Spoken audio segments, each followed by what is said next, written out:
Mackenzie. Lamar. We are really in musical month, showcasing the pure mediocrity of our vocals. Like, they're not horrible, but they're very average. But I think we're doing great. Well, with no practice, we're not doing bad, I don't We think. didn't do warm-ups or anything, guys, so cut us some slack. No. We've also both been sick for 2 weeks, so never miss Can't a week. tell by our visage, our pale visage. No days off. So we're doing Cabaret today, and it's gonna get heavy later in the episode, but before we get there, there's a lot of fun stuff in this movie too, and it's sort of like that's sort of the whole point, I guess. But before we get to the plot of this, I was curious if you had to do some form of like vaudevillian entertainment. There's a lot of it still making the rounds today, but like, would you opt for dancing? Would you do the actual kind of burlesque stuff that we sort of see in this? Would you do comedy or slapstick? Or what would be your go-to if you had to get on stage and do some sort of performance in this type of setting? Yeah, I think I've said this on the pod before. I was a little bit of a theater kid. I've done a few of these things. So I did, acting, some light dance. I did do some light tap, some of these fun things. I did sing. I've been in a band, blah, blah, blah. So I've gotten a couple bands. I've gotten a chance to do a lot of that. So I think it would be more about like, what would I want to challenge myself to do that I've never done? Yeah. And I think I would like want to do like a burlesque performance. Ooh. Like, because it's so out of my comfort zone too. Like I would be terrified. I don't really have much stage fright. I never did as a theater kid. And I don't today, even like for work speaking engagements and things like that. I those kinds of things like thrill me, but that would terrify me. And I don't know, it seems like kind of a fun challenge. Yeah, props to the folks that do that. That is a lot of confidence. Just like, whew, yeah, the confidence. Anyways, so yeah, I don't know. I would maybe try to challenge myself. I feel like I know your answer, but hit me. I'm curious. You know what my answer is. What's my answer, Mackenzie? Comedy. Yeah. I mean, that's the easiest go-to, but I feel like now that you've said it, we have to have a united front here. Different. I'm just going to join you on stage and we'll just do burlesque. It'll be a very awkward performance, but I think it would be, maybe we can turn it into a comedy burlesque performance and then I'm more comfortable. You're being funny, I don't know. I think we just came up with our act. Yeah, we just merged two genres together. We're going to crush it. Is this club still here in Germany? Spoiler, no, it's not. Anyway. No, it's not. But we can make one up. Yeah. In a future We Drink and We Watch Things episode coming soon. Make sure you got the video turned on for that one. Yeah. Okay, but not this time. Let's roll.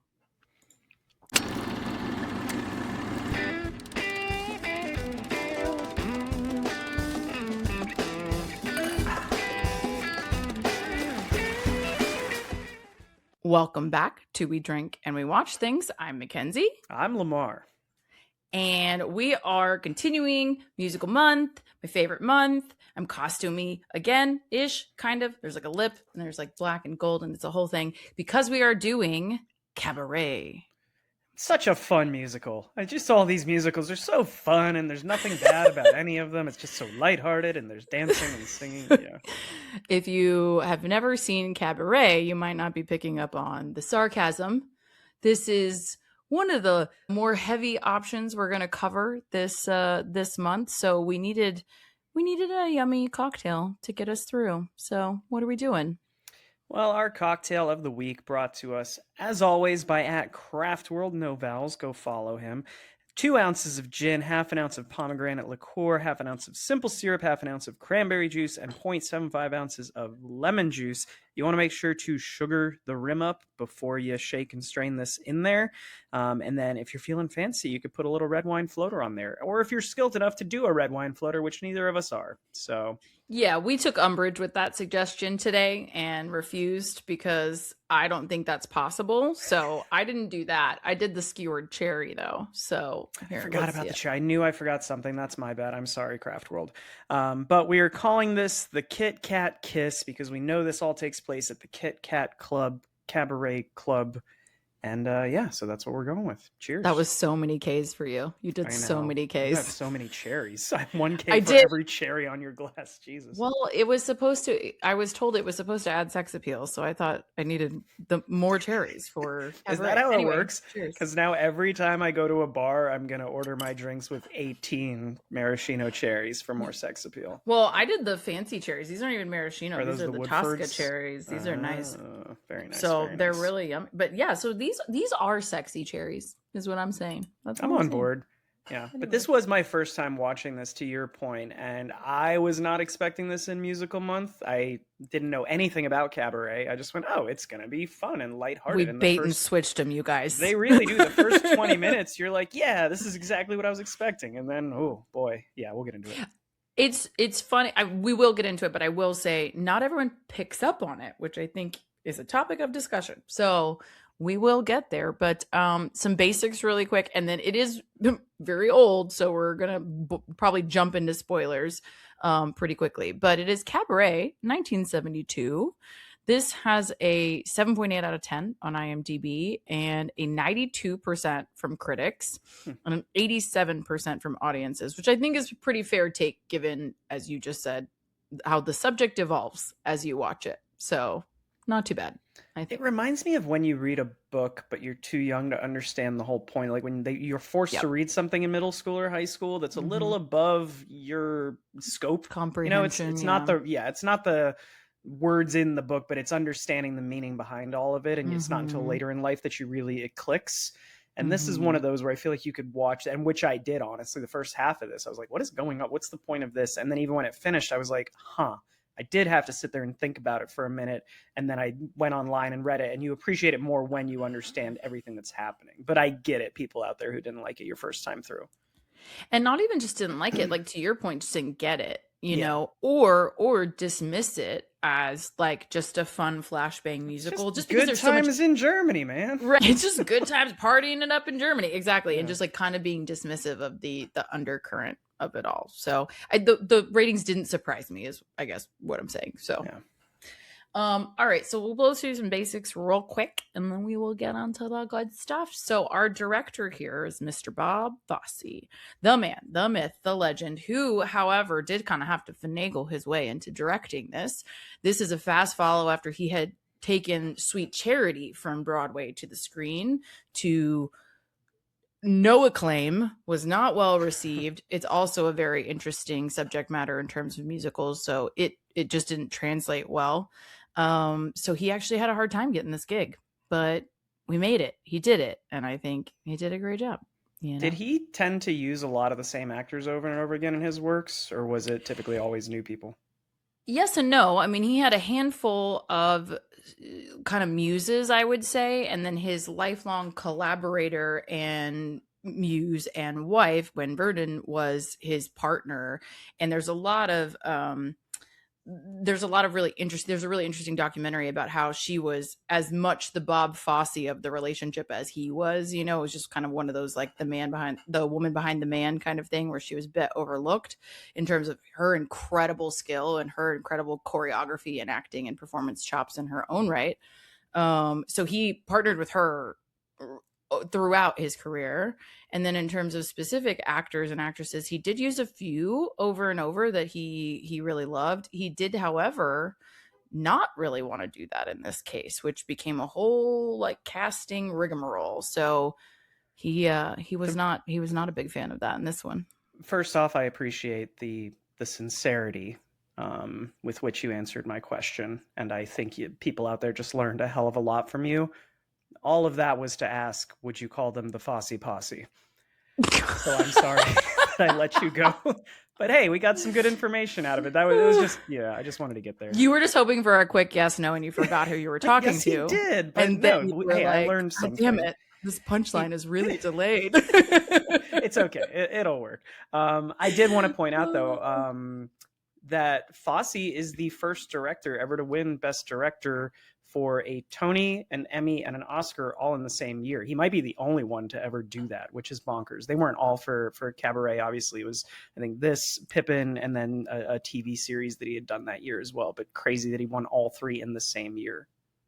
Yeah, and I actually have a fuck ton of other Oscars and Tony factoids about this particular production that we will get into, but suffice it to say, it won a lot of shit because it's really impactful.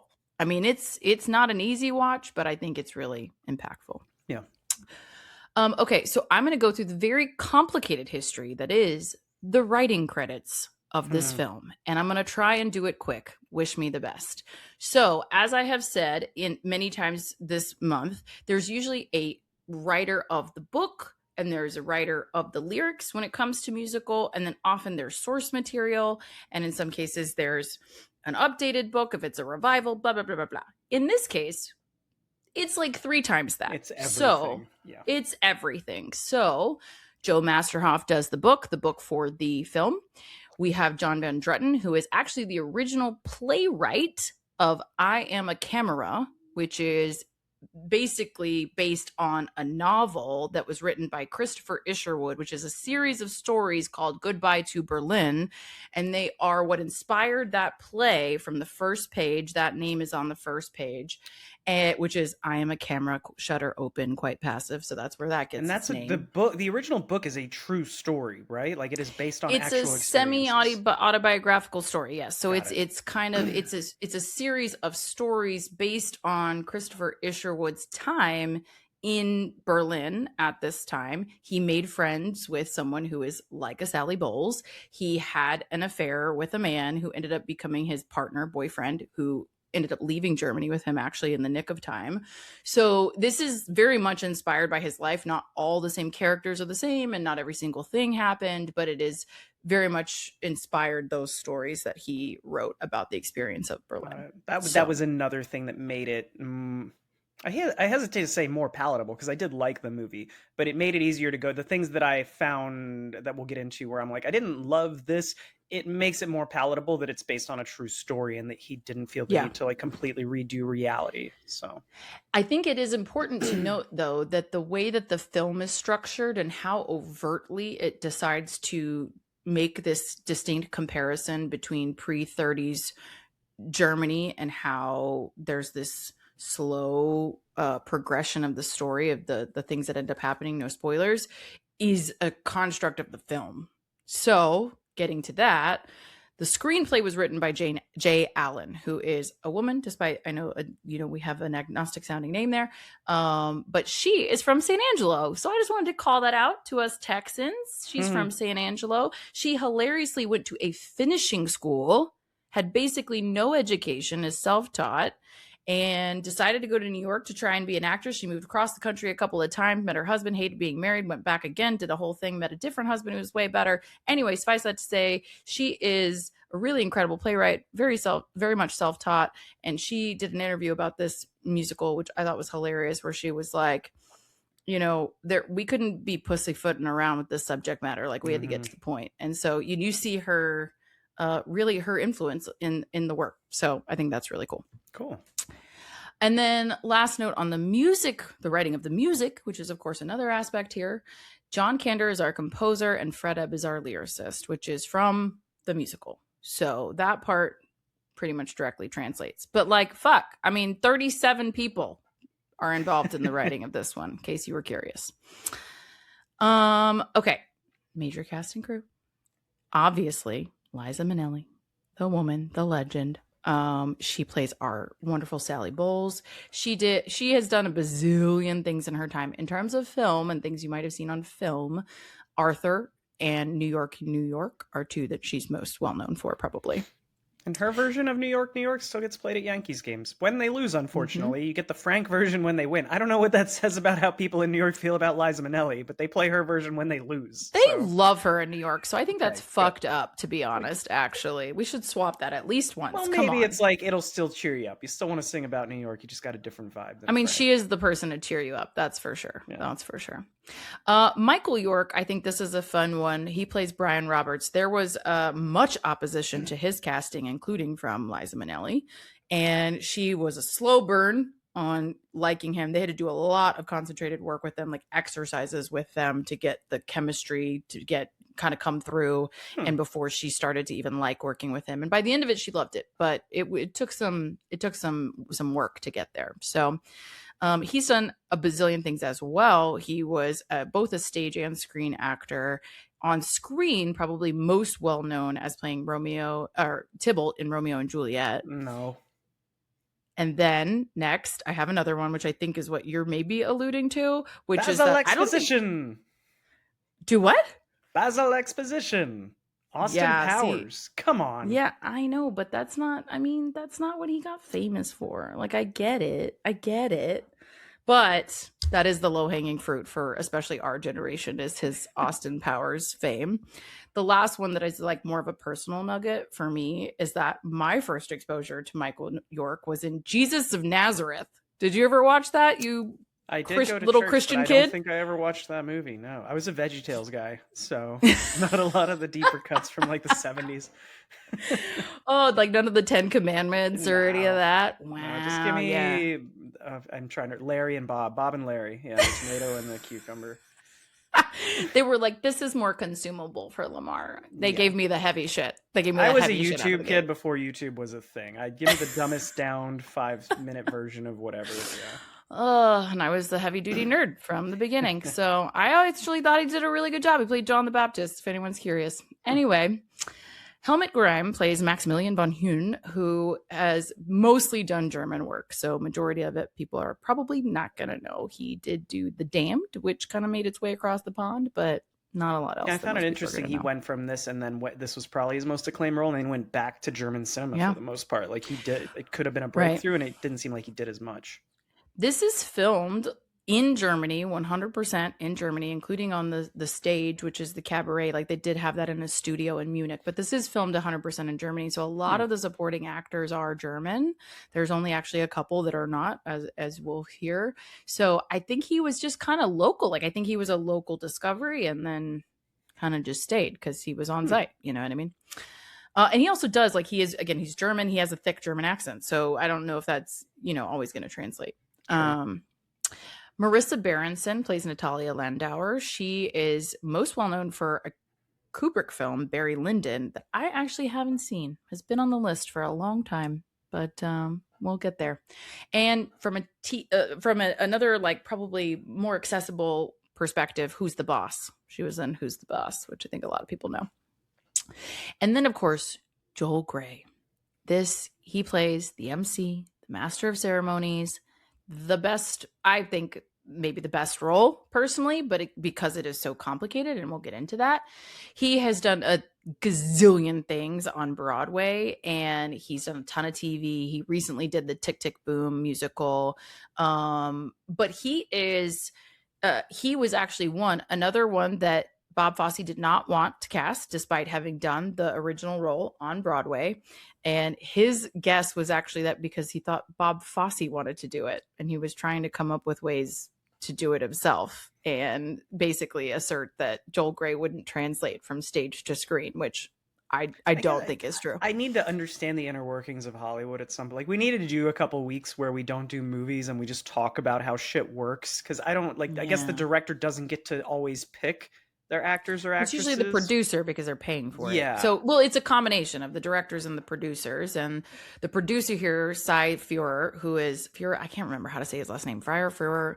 But he was a very powerful producer, and he basically was like, I gave you the job, Bob. You're going to use who I want you to use. And supposedly, Bob threw the gauntlet down and said, it's me or it's Joel Grey. And he said, okay, then it's Joel Grey. So that's how he ended up. Fine, it's both of us. Okay, then fine, it's both of us. Exactly. Which is not to say that Bob Fosse is incredible. He's incredibly talented, but he had, again, just had this bomb. And so I think that they just didn't trust him with all of these decisions. And again, I think that would have been a terrible decision to not have Joel Grey in this. It didn't seem like, from the little bit of research that I did on this, it didn't seem like Bob Fosse even was all about Cabaret and that kind of like the musical, that kind of tracks. I had read that he sort of did this because it was such a different, like, it was an anti-musical, and we'll get into that of, like, this is one of those ones we talked about before where the music in this isn't necessarily the people singing their dialogue and their feelings. It's a bunch of performances on stage for the most part, and then a bunch of dramatic scenes happening interspersed with that. So what I had read was that Fosse wanted to do this because it was the least musical of the musicals, and he was trying to get away from doing musicals constantly. So he was trying to scale back the songs in this, and that was another like headbutt argument of, no, you can't just take the music out of this musical because you have a vision for your career, like, we're going to do this right. So it makes total sense what you're saying about how he tried to get rid of the guy from the original musical. Why wouldn't you want him? Yeah, he's so good. He was mostly trying to move away from the traditional Hollywood musical, like the uplifting. Like, so we've talked about a couple this month that are like Singing in the Rain is one, for example, that was kind of the last one of its type that was like this uplifting, mostly positive musical. And with this like tonal shift and zeitgeist of the era that is changing, he felt like the people being receptive, audience being receptive to a musical would just be minimal. And again, he just had this bomb with Sweet Charity, so I think that's a big part of it. So he did want it to be like a heavier subject matter and a more real kind of human application. He didn't want people to be bursting into song at walking down the street. He wanted it to be on a stage in a place that made sense. So it becomes these vignettes that I do think really land at the end of the day. But yeah, it was quite a point of contention. Last note I will share on Joel Grey is that he is one of only 10 actors to win both the Tony and the Oscar for the same role. So he won the Tony for this role on Broadway a couple years prior because he was awesome at it. And then he won the Oscar for this as well for Best Supporting Actor. I'm going to name all other 9 right now. Mark Wahlberg, Steve Harvey, Bernie Mac, Ben Stiller. How many have I got so far? You're so fired. I mean, like, I don't think you're allowed to be on the pod anymore, to be honest. There wasn't a musical about The Departed? Mark Wahlberg? Anyway. Tragically, no. Okay, last one. Kind of an honorable mention. We don't get a ton of time with him, but he does an important part of the storyline. Fritz Wepper plays Fritz Wendell. What a variation. He did also mostly German films and is most well known for a series called Derek, where he played a detective that I've never seen before, but most well known for that. So quick plot summary here. A female girly club entertainer in Weimar Republic era Berlin romances 2 men while the Nazi party rises to power around them. That's the most accurate fucking thing. Yeah. It's so That's accurate. Exactly it's what's so happening. simple. It's one sentence and they did it. I mean, it's such a ride every time. Okay. I'm going to take this opportunity to tell you, turn around, don't drown. It's spoiler time. We've been holding back details and this is old and you probably haven't seen it and you might not even watch it. I don't know. So let's just get into it. This was pretty successful overall, I will say. It was the most nominated film for Oscars in Academy Award history, period, to date, to not win Best Picture. Why do you think, what did it lose? Do you know who it lost to? The Godfather. Yeah. Okay, but speaking of this film and how it did, it made $42.8 million on a $4.6 million budget. Wow. So again, even from an audience perspective, and I think even taking into account the audience rating that we talked about at the top, people wanted to see this. It was compelling, and Joel Grey did an interview actually about when they first entered previews at the Schubert Theater in Boston, which is for the musical on Broadway. That ended up on Broadway, rather, that the audience was just in an uproar. They couldn't even finish, right? So it was controversial, to say the least. But I think it then became this thing of you have got to see this. It's one of these insane things. Do you think that the controversy was stemming from the Nazi Germany of it all, or was it stemming from the polyamorous, bisexual relationship? It wasn't the sexual revolution stuff. That was another great interview. Jay Allen did a great interview about this is post-sexual revolution. We didn't have to, that was one of the reasons she said we don't need to pussyfoot around this topic, is she was people are familiar about this. People have seen this. 1930s Berlin is very 1960s America, right? In terms of the sexual freedoms. And so she was saying that's not the thing that shocked them. What shocked them was this rise of fascism that was very passively accepted. And you are seeing on a repeated basis in this film the inaction of Germans to this environment. And it is a commentary on that, right? Of like, they let it happen. They didn't push back truly, and they kept talking themselves out of it.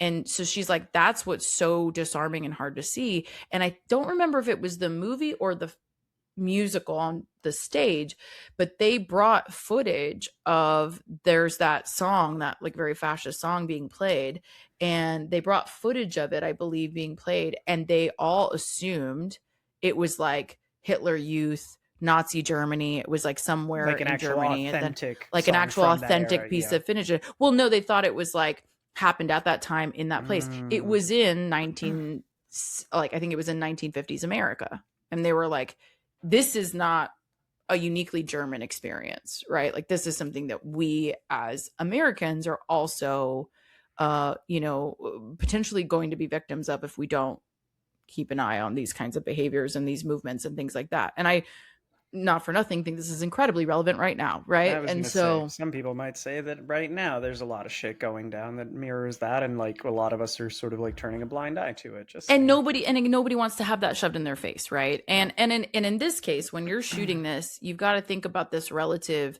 to the German timeline. Post World War II Germany is a really hard place to be, right? Like, the atrocities of this war have left an indelible mark on your nation. This is in the 70s. This is like us saying, let's make a movie about the 90s. It's not that far away. Right. So for them, it's very raw. And to have this film like made and shoved in your face, or this musical made and shoved in your face about the sins of the past that are not that far behind you, I think is a big factor in how it's received. I mean, like, people who worked in Germany didn't want to work on this film.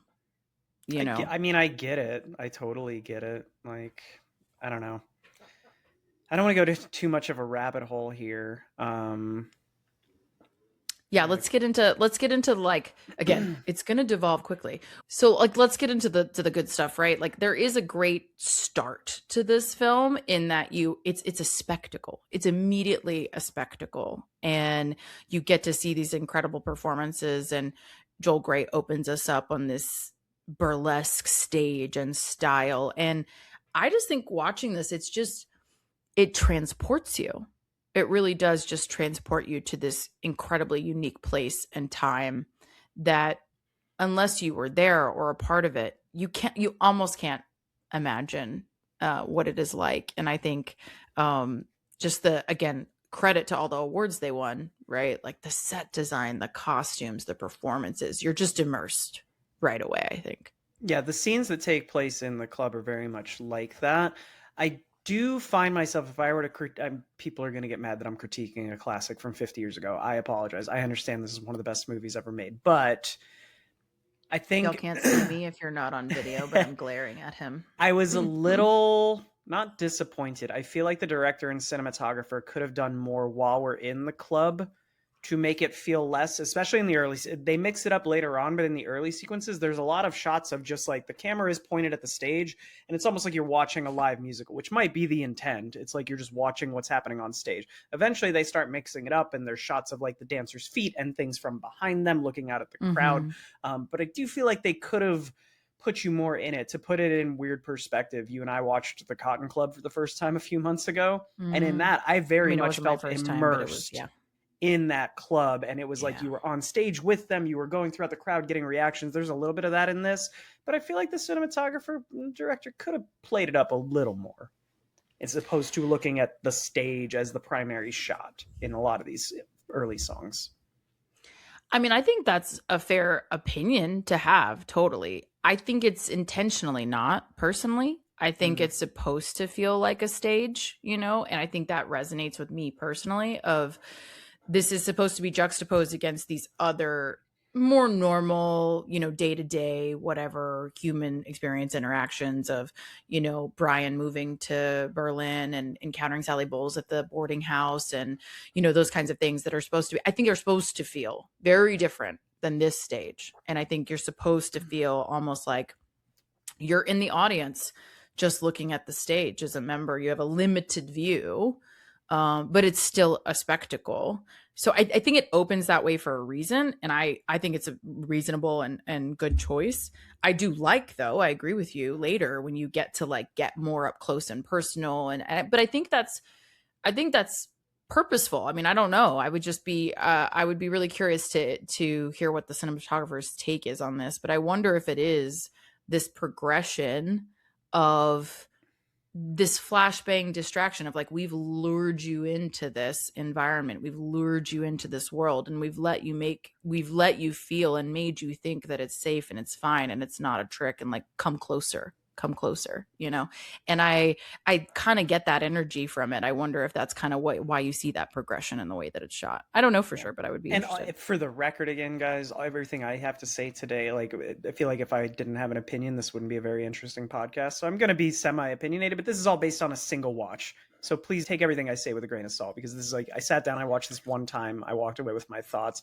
I don't remember a lot of the music from this. I do remember, I thought the Money, Money, Money song was really good and really memorable. A lot of the others didn't really stick with me too much, but do you have a favorite song from this, or one that does stick in your head? I mean, the Money, Money, Money is, I think, one of the most fun, certainly. Yeah. I think it's not a popular answer because it's not that the song is good. I mean, maybe This Time is incredible. That's an incredible performance by Liza Minnelli. It's a great song. And I love her performance of it. And it's supposed to be a bit grittier, and I like the energy that she does with that. And of course, of her Cabaret. However, what I think is the tonal shift of the film is Tomorrow Belongs to Me, which is the only song that is not sung in the club. It's the only one. It's the only, and it's in the context of a performance, so it's not like somebody just bursting into song, but it's the only thing that doesn't happen in that club, and it's juxtaposed in a very different way. That club is like this dark and seedy place where you get to be like sexual and remove yourself from the real world and all of that. This is, in theory, in the real world, at this really picturesque environment. It's at a picnic and it's outside, and it's this young boy who's just a handsome young boy at first, just singing this song with a really nice voice, and then as you you zoom out, you get the bigger picture, and it's a lot of very Aryan looking people looking you see the Nazi armband as it zooms out from his face, and then you go, oh. Right, but they first show people watching him, and I think that's meant to be impactful, of like, you start to question, why are we looking so closely at this boy singing this song, and why are we looking so closely at these people who, again, look very Aryan? And then, yes, cut to, you zoom out even further, and he has this Nazi armband. He's a member of the Hitler Youth, and he's in his uniform, and and you see how it shifts from being this just positive, optimistic song of, you know, youthful pride and tomorrow will be mine, or whatever he says, and then you realize what he's really slowly amping everybody up into this. Even the song itself makes a tonal shift of, all of a sudden it's a bit menacing, and it's very prideful, and it's very nationalistic, and you then realize it's this truly like very fascist take on Nazi Germany. And it was so impactful that people thought this was a real Nazi song. This is such a poignant tonal shift in the film. People thought this was really of the era, and it wasn't. It was written for this. And I think it's one of the most impactful moments in the film. And I love Brian's response to it, where he turns to Max and he's like, do you still think you can control them? Because look at the uplift of that crowd and how crazy it got. And this clearly one Jewish man is terrified. He just hears this song being sung, and you see his reaction to it. There's a couple things that I want to touch on there. The fervor with which the crowd gets animated throughout that is scary to see. The casualness with which these two guys just kind of remove themselves from the situation and just go back to their daily, like, he does call him out and say, you still think you can control him, but then they just go back to I feel it's very intentional that you have all this stuff happening in the background and you see the escalation. Not to like spoil the ending, but it's like you go from, at the beginning, one singular Nazi is being kicked out of this club, and then a few aggressively kicked out of this club. A few other Nazis show up, beat the shit out of that guy who did that to them. Right. By the end of it, you have that sequence through the window, the glass, where you're seeing all these Nazis sitting in the crowd, and that's how the movie ends credits on that. But it's very intentional that throughout this you're seeing that build of how that moment at the beginning becomes that moment at the end, and then there's all this fluffy shit happening that you're paying attention to and more invested in, honestly. But you're realizing the joke is on you, because at the end you realize that all of this is meaningless if they're all going to die in the next year or two, and like this club's going to be shut down. Majority of the people will be killed that have been in this story if they're staying in Germany. It's just, I think it's very intentional that this obsession over fame, love, sex, money, all these other things in life are kind of meaningless if there's a dictator and a group of people who want everyone to sort of bend the knee and be killed if they don't, to put it in those kind of terms. I think two important notes there. One, 100% agree with everything that you just said. But two, I mean, this is 31, right? This is pre even like Chancellor Hitler, right? Mm-hmm. So there is no, I think it's important to note, because we have the benefit of hindsight, right? We absolutely have the benefit of hindsight if we know where this is going and we know why this is risky. At this point, Brian is really the only one reading the tea leaves, right? He's the only one, and he is consistently the only one in this story who pushes back. He gets his ass beat for it as well, yep. Right? He tells a bunch of Nazis that them and their whole party are crap, and he tells them to fuck off, and he tears up their signs. And you have to love this guy for that reason, because he's the only one even trying, and he's not even from there. He's British, to see them for what they are and the threat that they are, and to just lightly raise his hand. But I think there's a factor there of, this is not my country. This is not yet my battle. Again, this is so early on. This is not a world war. This is not even a war here yet, right? It's just a terrifying time. And I think you're supposed to feel that. What you said, one of the things you said of like, this is so much more interesting. This is so much more entertaining. That's supposed to be the lull of the Kit Kat Klub. That is what makes the Emcee so sinister, is that he's distracting you. So and he's lulling you into like, this false sense of security. You said that at the beginning, and I had seen a couple things after I saw the movie of like people writing that up. Give me more about what his character is supposed to represent in this story, because I didn't fully align on it, but I'm curious your take on that. I mean, I think you can interpret it a lot of ways. He could be there just to entertain. He could be trying to his own escape from the situation, right? But I think what the story is trying to do is indict those people who let themselves be lulled into this false, not only false sense of security, but false sense of, this is more important than that. Ignore that. Like, you can lean into the sex and the drugs and the entertainment and the drinking and all the things, and we're going to distract you with this so that while we're doing this, we can also do that. We can encroach into this club. We can encroach into this community. We can permeate your lives, and you will look the other way because you're hungover, you're distracted, you're entertained, And I think that that's what he's trying to do. And he even says at the beginning and he says at the end, and it's much more sinister at the end, of like, where are your troubles now? Are you not, basically he's like, they're gone, aren't they? You forgot about them, didn't you? And that's what he's trying to do. He's trying to make you forget that and ignore what's happening outside those doors. It's a very interesting, paradox of a character, because I totally agree with you, that song at the beginning and how it mirrors at the end of like, yeah, just come in here, ignore everything else. There's no worries, nothing to be concerned about here. Just look at the stage. You're going to have a good time. Mm-hmm. And that like ignorance is bliss mindset. At the same time, the character himself, making presumptions based on the performances and whatnot throughout, you assume he's probably bisexual. He's doing like skits and things like that. So it's like this, if we're believing that this is a real character as opposed to like an idea of a caricature, this guy would be one of the first people to be killed, and not when it becomes Nazi Germany officially, right? So I found that interesting that but he doesn't know that yet. And you're also not supposed to know that yet, right? Mm. Like, again, in the benefit of hindsight, who they are coming for. But it's the same old story. It's the same story now. Like, it hasn't hit me yet, so I don't need to be scared of it yet. Until they come for me, I don't need to care. Right? They drive past the dead body in the road. Somebody has been killed. And they make this great point about, the Hitlers are a den of hooligans, a group of hooligans, but they do serve a purpose. They're here to remove the communists. So you have to remember that history too, of they're there doing the good work of removing this other thread. And the way that they do it is brutal and violent and dangerous. Yeah. But they're doing it under that guise, and they're, look away, look away. Yes, we're doing it, but we're doing this dirty work that you need us to do. And he says, we'll control them later. We'll stop them later. And you can't. And you don't know what their end goal is at this point, right? He's promising food on every table, and I'm going to save you all from the communists, right? And that we know now what the actual goal was. Right. And so I think it's like you get into bed with the devil before you realize he's coming for you too. And I think that's who this guy is kind of representing of, I'm going to inadvertently help them do what they're trying to do. Yeah. So if you've never seen this, or you watched this and you sort of missed, we talked at the beginning of like, it's easy to kind of miss the meaning of what this is supposed to represent. But like we said this is based on a true story.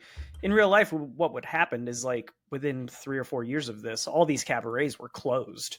They were not, this culture was not acceptable in that nation anymore. So it's very on the nose of that message, I think, but I could understand how you might miss it that first time through. I feel like we went straight into the heavy stuff, which I think is obvious and why we did that. But I do want to spend some time on sort of let's pull out of the big picture and the deeper meaning of this. What are your thoughts on the Sally and the other main characters sort of dynamic in this, and how that all plays out on the side while this other shit's happening in the background? I think Sally is one of the great characters of musical theater.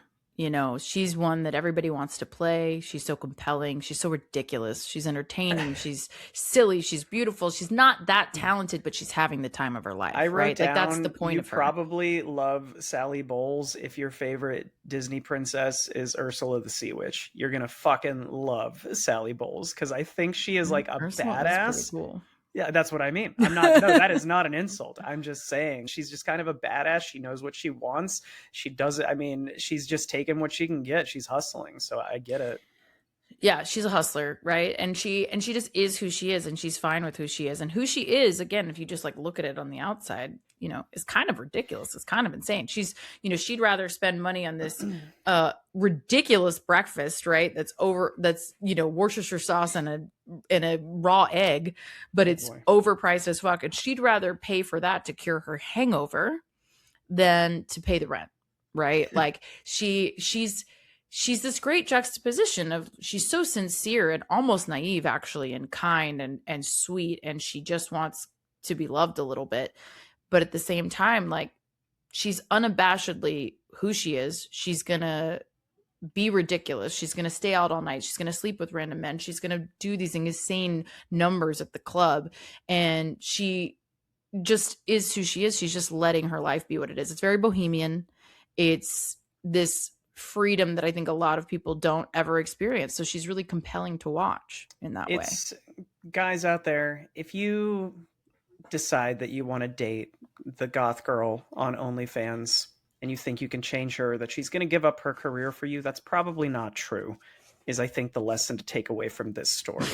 Sally is very captivating and has this power over men, and I feel like Brian in this feels as though he's going to change her, but she is so outwardly herself and very impulsive and selfish, not even as an insult. Like, she is just very self-focused and is looking to get ahead in life. She has a dream of what she wants to accomplish. She's going to do whatever it takes to get there. She doesn't hide it. So the fact that he thinks that she's going to come around at some point, which I guess she kind of like partially does, but it's only 40% of the way there. And then the story ends how it does. Yeah, I think their relationship is really interesting because it's very unexpected. It almost doesn't make sense, right? He definitely reads as gay for a number of reasons. That was the first thought I had, Mackenzie, to call back to an earlier episode of this. When he doesn't kiss her back, I was like, he could be gay. It could be the truth. It could be that he's gay. And also, I think like he says it in a different way. Of course, he's like, well, I tried with 3 different women and it didn't work out, right? And it's like, cool. But he tries it with Sally and they become a couple in their own right because, whatever, they're comforting each other. But I think that's the thing, right? Like, she's really vulnerable in that moment as well. her dad has just deeply rejected her, which you could simplify to daddy issues, all of her stuff. But at the That's end of the literally what I day, wrote down. It says daddy issues on my notebook. So I'm not saying that's a one-dimensional character, but I did write, yeah, daddy issues. she's so not one dimensional. That's the thing Yeah. about Sally Bowles that makes her so interesting, is that you can't sum it up as daddy issues. She's so much more interesting than that. She even explains her own dad to us, right? She's like, he tries to love me. Maybe he even thinks that he does, but he actually doesn't care. And, you know, women with daddy issues deeply understand that, right? And she still gets up every day and tries to live her life as herself. But she's sad in this one moment, right? And I think they're ultimately trying to comfort each other. And that's what this whole thing becomes about, is like them comforting each other and being there for each other. But he, you know, he seems pretty gay. He probably is, you know, he's just queer, right? He's just presented as queer. And in the musical as well, it's the same thing of like, he didn't realize that he was queer, and here he is, right? And so it's just this interesting dynamic between these people who I think are deeply friends and then find this comfort in each other. I thought that's the route they were going to go when he doesn't kiss her back in that first approach. Well, they do for a little while. It's and then she's like, oh no, I love that about you. Like, why didn't you tell me sooner? I went, oh, okay, it's going to be this kind of dynamic. They're going to be really good friends throughout. But then when he kisses her after that, then I was confused. And then it complicates, obviously. I feel like I'm going to do myself a disservice here if I don't say, for as much as I'm talking about Sally, like being exactly who she is and owning it, I will still say that does not make her likable to me. I think in the first half of the story, you enjoy her a lot more. She almost gives this, like, I don't want to blasphemy here, but she gives me this vibe early in the story where she's kind of like this independent woman. But when Max comes into the scenario and you see that she's just playing people over and over and she's going through the motions, she's doing the cigarette, like the same exact lines of dialogue. And then when she's going through these impulse decisions later, like I found myself not sympathizing or empathizing with her at all in the last, half hour of the film, which might be the point. That's not to say that she's not an awesome character and very compelling, but I will say I didn't like Sally by the end of the story. I'd be interested to dig into why. Because I think what's interesting about her is that she knows she's playing a character, right? She's like, her whole life is about acting, being this actress, becoming this actress. And I think she's one of those people, like, all the world's a stage and all the men and women are merely players. Like, I think she's acting everything in every moment to some degree to practice. But that's the part about her that is authentic. That's what she loves. That's what she loves, this character. She loves this acting. She loves this silliness. She doesn't want to go to England and be a housewife, right? She wants to live in this world and this life and have her life be kind of a stage. And I think you see Brian really appreciate that about her, even at that dinner, for example, where you see her saying the same lines and doing the same silliness or whatever. You see him even look at her and kind of, have this like side smirk of like, there she goes, just accepting that that's who she is and that she's trying to have fun. She's trying to play. She's trying to immerse herself in this world a little bit. I think as a character, she's very fun to watch. And like I said, very compelling and interesting. I think and maybe you do, the people that I have known in real life that have those qualities of Sally are not people that I want to be friends with. So I think it makes good for fiction, but I don't find myself like relating to that character or wanting to hang out with that character. Yeah, I don't think that you're. Yeah, I don't know. I don't think you're supposed to like find your friendship in Sally. I think you're supposed to find why they find each other in this dynamic. Yeah, I get that. Yeah. Yes. Yeah. Yeah, and I think later, like. I think what I respect most about her later is actually not changing who she is and what she wants for the circumstances she ends up in, right? Like long story short, she has this affair with Max while with Brian. Turns out Brian's also having an affair with Max because, again, he's queer, and they're all exploring. They tell that is great. I love that. That's being 1972. Yeah. We talked earlier about like how was this received? Apparently, when they went to release this initially, this was going to be a rated X film, and it was the first musical ever to be rated X. I assume they cut some stuff or made some edits and ended up releasing it however it was. But I actually really like the fact in this that a lot of those dynamics are not explicitly seen on screen. Like you see Max wandering off with her at one point when Brian is drunk, Mm-hmm. and then you see Mm-hmm. them being kind of flirty and they're sharing the cigarette lighting and all that. But it's so subtle so that when that fight, that argument actually takes place and they both admit that they're both sleeping with the same man, it lands so much harder because of that. There's a lot of like witty one-liners throughout. There's a lot of funny little zingers. I love early on when they first meet and she asks him like, have you ever made love to a dwarf or have you ever had sex with a dwarf? Which is, we know, not an appropriate term, but that's what she says. And he was like, once, but it wasn't a lasting relationship. And he just says it like off the cuff so fast. And he's at this prim and proper British guy at this point. So it's just, it's not the guy you expect to deliver that. There's so many fun little one-liners and zingers between the two of them. I thought you were going to go with the "Doesn't my body drive you mad with desire" or whatever that is, and how they bring Oh that my back God. around, and Brian eventually says it to her. I like that too. I didn't like that. I think it's, No? I mean, no, I don't know. I thought it was It's too so like, Liza Minnelli, though. I'm like, nobody but oh, Liza Minnelli could nail this line of dialogue. her doing it. Yes, I love her delivery of it because I do think it's really funny. And it's also, again, to your earlier point, it's like a little bit of her leaning into her confidence of like, look at this, like Mhm. it's great, you know? And I love that for her. I just didn't like his delivery of it, which has It was clear. nothing It's to do with the clearly performance. I just didn't think it was that funny. So it's him being the dork of the situation and trying to mimic and to come over to her world in some way. And even he laughs about it of just like, I am not yeah, nailing this, am I? No, you're not. he's definitely super the dork in this situation, which I can respect that. That's totally fine. I totally get it. But that is like a cute dynamic for them. I do Mhm. think like that's a really fun montage really of like their time together is very sweet. And I think it makes their time later on really sad.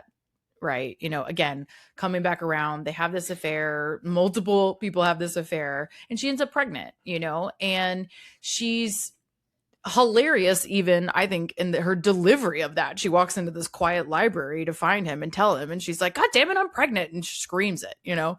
The faces looking up at her when she says, she's like, God damn it, I'm gonna have a baby, and everyone looks up. That's a great shot. Again, It's there's so a lot of great. comedy in this. For as dark as the rest of it is, a dark comedy, I think, at the end of the day. Oh, it is. I totally agree. And I think it's so funny. But then, you know, she ultimately um toys for a minute with the idea of going back with Brian. He decides like I'll be the, you know, I'll be the father regardless of who the actual parent is. I will be the father. Let's go back to Cambridge and do, you know, da, da, da. Yeah. And she imagines that and she looks and she seems miserable. And I love that she sticks to her guns there. And That she conversation's realizes, great. yeah, that she just, you know, and that conversation is hard because he's trying to pull it out of her. Like, why did you change your mind? Why did you make this decision? And it's not, what I love about it, to be honest, is that it doesn't feel like he's judging her for having made the decision to have the abortion, even without telling him. That's not what he's upset about. He's upset because he's confused. He's like, I thought we were doing this. I thought you wanted this. Explain it to me. And you're watching him drag it out of her. And that is a really painful process to watch. But once she explains it, I think it makes so much sense. Where she's like, I would just, how quickly would we start hating each other? How quickly would this devolve into just this like adventure that we tried and didn't work out, you know? And I love I'm a that she sucker for realizes what that. she wants. I'm a sucker for a realistic, like romantic Realistic ending conversation. in cinema. I feel like another one you like is La La Land and how that ends. And it's just, we Mhm. are on two very different, spoilers, sorry, La La Land. We're on two very different paths. Like, this isn't gonna, Yeah. and they both end up doing their own thing. But in this, you know, that him saying that line hits hard for me where he says, I believe you, like, I think you do love me, but obviously Yeah. it's not enough to pull you away from this dream that you have. So I'm going to go do my own thing, leave you here. And yeah, that, how soon until it gives me vibes of like Eternal Sunshine of the Spotless Mind. It's just like the relationships are difficult. Like, you have to be committed every single day and work at it to make it happen.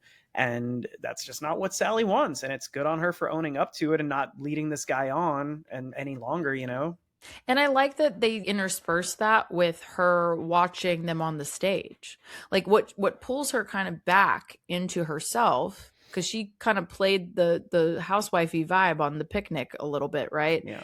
Like what pulls her back into herself is watching this thing that she loves. And I love that what she thinks is being true to herself is staying there and risking this thing. And she even makes fun of herself in her little spiel to him of like, I have this silly dream of I'm going to become an actress and I'm going to make something of it. And, that's just what I have to do. And he's sad, like you said, but he's accepting of it. But he was also, we have to acknowledge, he wasn't that excited about it either. I mean, he's very removed from her and detached from her at that picnic. He's so British, but he's so like ennui in this scene. It's so weird. He's so just like, it's all so terrible. And he's just not talking to her and he's just disconnecting from her. Like, if you're unsure about a path you want to take and that's the receiving party, right?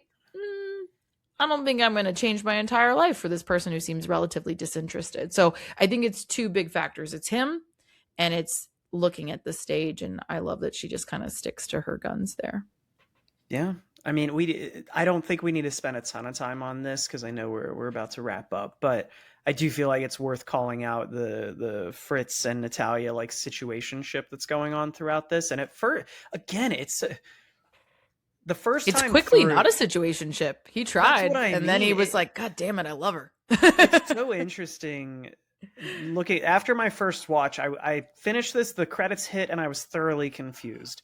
And the more I thought about it and started piecing things together, it made more sense. But it's this situationship, or whatever you want to call it specifically, it's so interesting how this starts as like a rom-com plot of she's got money, I'm gonna go flirt with her. Oh, you're seeing this like lady who's got a bunch of money. I'm gonna stick around and like have a conversation with her. They do the whole thing about pouncing and like all these different like things are made light of the situation. And then like halfway to 3/4 through the movie, they bring in the religious difference.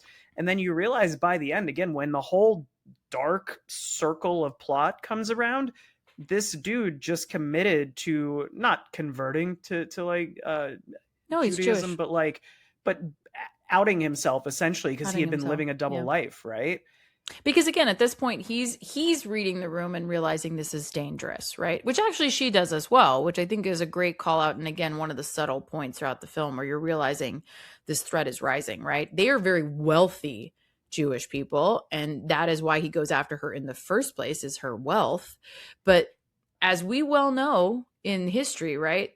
They lose everything. Yeah. And so the fact that he loves her and risks telling her that he is also Jewish, is a huge turning point for what started, like you said, as like a gold digging situationship kind of thing.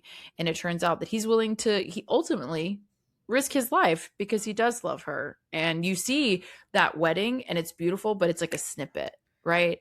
Yeah. It's this one quick snippet and it doesn't even feel like celebratory. It feels almost like when you realize what's going on. I feel like if I were to rewatch this, I'd be like in mourning at that wedding sequence if I know how this ends or how this plays out. Like it's kind of heartbreaking. It is heartbreaking. And I think the people in that scene tell you a lot about what they know about what's going on, right? Like Sally Bowles is the only one smiling in that room. Yeah. If you look at that scene, she's the only one paying any mind to the love story of it all and is excited and is, all the things. And we have seen her again repeatedly disassociate from the things around her. They drove through many situations and she's just like wants to sleep and get comfortable and all these things, right? And so like she doesn't want to deal with it. She's one of the many people who doesn't want to deal with it. But everyone else in that room, I think, including Brian, knows what a risk this is. And yeah, it feels like love, but right, you're right, not a celebration of love, of like, this is about to be hard in some way or another because now I'm tied to you. Now I'm outing myself here. And what I will say in terms of the true story that I hope, they don't go into detail about all the ones that are true and are not. But the only thing I can hope is that this particular couple that we see that inspired the story, hopefully they left. Hopefully they got away from this, but we don't know that for sure. We just don't know. Yeah. I'm sorry. As a final thing here, as we get into like ratings and whatnot, I'm sorry that there was a scene with an AI birthday cake. I apologize. I thought of you as soon as that came up. Like, I was like, oh, Mackenzie's not going to like this part. I have in all caps, they killed her dog. Why do I have to look at this? Yeah. I was like, I was not great. And it's so much more sinister in this context. It really is. Like, I'm enraged and I'm sad because it's a dog and it's awful. But it's so much more terrible in the context, again, that we know of, like, how much worse this will get. And I mean, bringing that back around, right? Like, to the very end, as we said, we're in this same club. They're singing the same songs. He's giving the same spiel. He's giving the same outro. And he's looking around and saying, all your worries are gone, aren't they? And of course they are, because the room is full of Nazis. Yeah. And they are coming to power. And he's giving the exact same spiel. Yeah. But the board is different. The game has changed. And I think that's the thing you're supposed to leave with here, is how would have been very sad that is. I would recommend, I mean, you've already listened to this episode. It was very interesting to go into this completely blind and not know that that was what this was based around, and to kind of just figure it out as you went along. Because it does. It starts, it's Cabaret. There's all these cool dance numbers and like fun songs. And then 20 minutes in, you're like, oh, we're in soon to be Nazi Germany. This thing is there's just so many of these realizations as you're watching it. And yeah, it's a rough watch, but like definitely one worth having, honestly. Educate yourselves.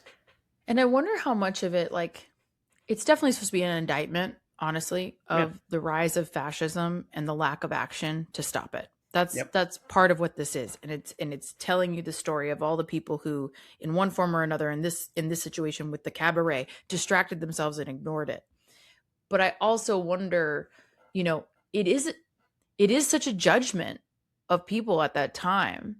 And how did it feel then? Right? How is that why it was so poorly received? Partially of like, we didn't know this was coming. We didn't know what was happening. And I think it is fair to say that at that time in the world, it really was unprecedented in this way, right? In the modern era, it was. But I think that's what makes it so impactful now is we do know all that. We do know what happened. And now we have the benefit of history to know better. Fucking repeat it.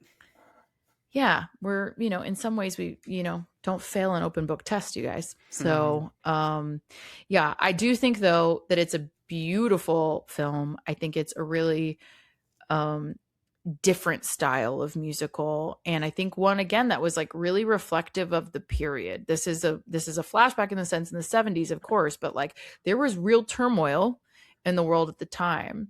And this was just another artistic form, another outlet for that. And I think that they did, as evidenced by all the nominations, I think they did a really beautiful job in creating this story.